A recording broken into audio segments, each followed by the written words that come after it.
Estamos começando mais um Café com o Pastor e que a graça e o amor de Deus esteja sobre cada um de vocês.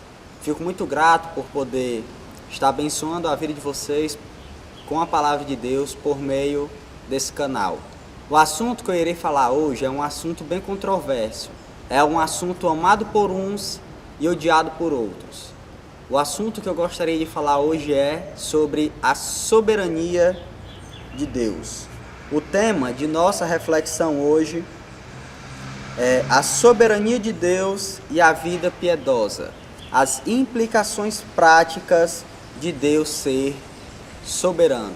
Gostaria que vocês abrissem a Bíblia em Isaías, capítulo 43, versículos 8 ao 13.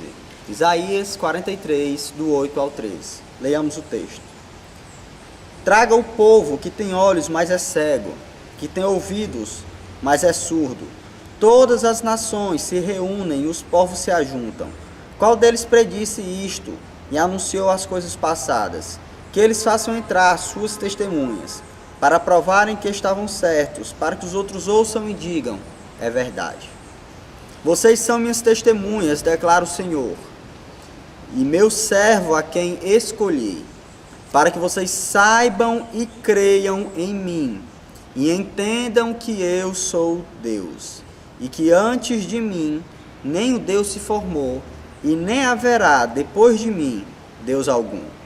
Eu mesmo sou o Senhor, e além de mim não há Salvador algum. Eu revelei, eu salvei e eu anunciei. E não um Deus estrangeiro entre vocês.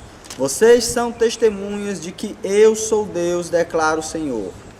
Desde a antiguidade, desde os dias mais antigos eu sou, e não há quem possa livrar alguém de minha mão. Agindo eu, quem impedirá? O profeta Isaías deixa aqui bem claro todo o governo e todo o domínio de Deus. E de que, agindo Deus ou querendo Deus fazer, quem pode impedir, quem pode ir contra a sua vontade? Esse é um dos textos em que eu particularmente amo demais, em que é apresentado de forma clara o fato de Deus ser soberano, dele ser o único Deus e ser dono de todo o universo. Como disse, a doutrina da soberania de Deus é amada por uns e odiada por outros. Alguns tentam lutar contra essa doutrina, mas essa doutrina é uma doutrina não apenas filosófica, mas extremamente bíblica. Esse é apenas um dos vários textos que poderia ser lido para falar que o nosso Deus é soberano e que, querendo Ele fazer algo, ninguém o pode impedir. Mas eu gostaria de falar nessa manhã, não em si, ou não sobre especificamente o assunto da soberania de Deus, mas sobre as implicações práticas disso para a nossa vida. A primeira implicação prática da soberania de Deus é a obediência, uma vida de santidade. Se eu compreendo que Deus é soberano, se eu compreendo que Ele é o Senhor e governador de todo o universo, eu devo me dobrar à sua vontade, eu devo obedecê-lo. Um cristão que compreende a soberania de Deus deve entender que por Deus ser soberano, ele deve ser obedecido, de que Deus ser soberano impulsiona-nos a uma vida de santidade. A segunda coisa, o segundo efeito que a soberania de Deus produz em nossa vida é a humilhação. Se eu entendo que Deus é soberano e eu não sou soberano, que apenas Deus é soberano e não existe mais ninguém como Ele, isso deve trazer em mim um profundo senso de humilhação. Isso deve trazer em mim um profundo senso de humildade. Eu não posso achar que eu sou o Senhor da minha vida, que eu estou no controle da minha vida, porque somente Deus está no controle. A nossa vida é como uma peça de teatro, que a qualquer momento o cenário pode ser mudado. Nós somos simples atores. Deus é o governador de todo esse teatro. Ele a governa em direção à sua glória. E isso deve produzir em nós humildade, o fato de Deus ser soberano. A terceira aplicação da doutrina da soberania de Deus é que ela deve produzir em nós confiança a Deus. Por sabermos que nosso Deus é soberano, nós devemos olhar para Ele, sabendo que Ele é o Senhor de todo o universo, e isso deve nos estimular à oração, porque o nosso Deus é soberano. Ele tem o poder e o governo sobre todo o universo. Se Deus não fosse soberano, se Deus não tivesse poder sobre tudo, talvez não valesse a pena você orar. Mas graças ao meu bom Deus, o nosso Deus, o Deus cristão, é um Deus soberano. Talvez alguém nos acusem por sermos reformados, sermos calvinistas. Se você é reformado e Deus é soberano, por que orar? Gosto muito de ilustração do pastor John Piper, em que ele diz que se eu quiser um prego martelado em uma tábua, eu devo o martelar.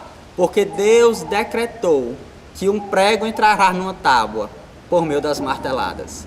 E da mesma forma, Deus decretou que a sua vontade será feita por meio das orações. Então, entendermos que Deus é soberano estimula a nossa vida de oração. A quarta aplicação da doutrina da soberania de Deus é que ela estimula a nossa vida de evangelização. Muito ao contrário do que alguns dizem, que soberania de Deus e evangelização são contrárias, a Bíblia nos mostra que uma é a base da outra.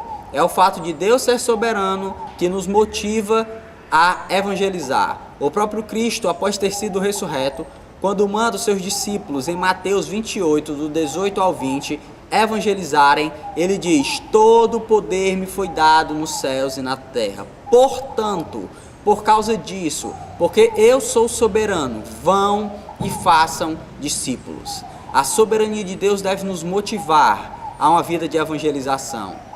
E a quinta aplicação da doutrina da soberania de Deus na nossa vida é que ela deve nos fazer adorar a Deus.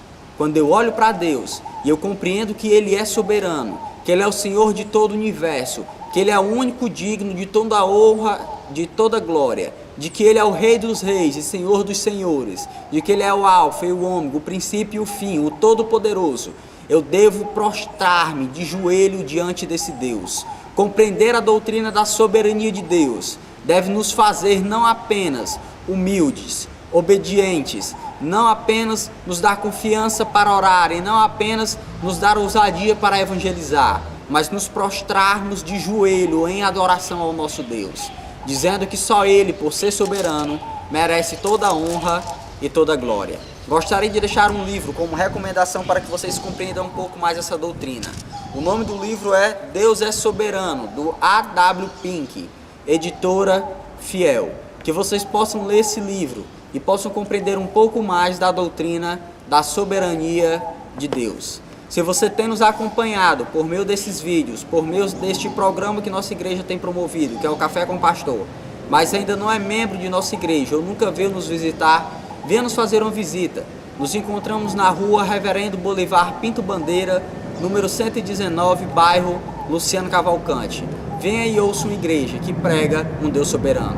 Que Deus em Cristo os abençoe. Amém.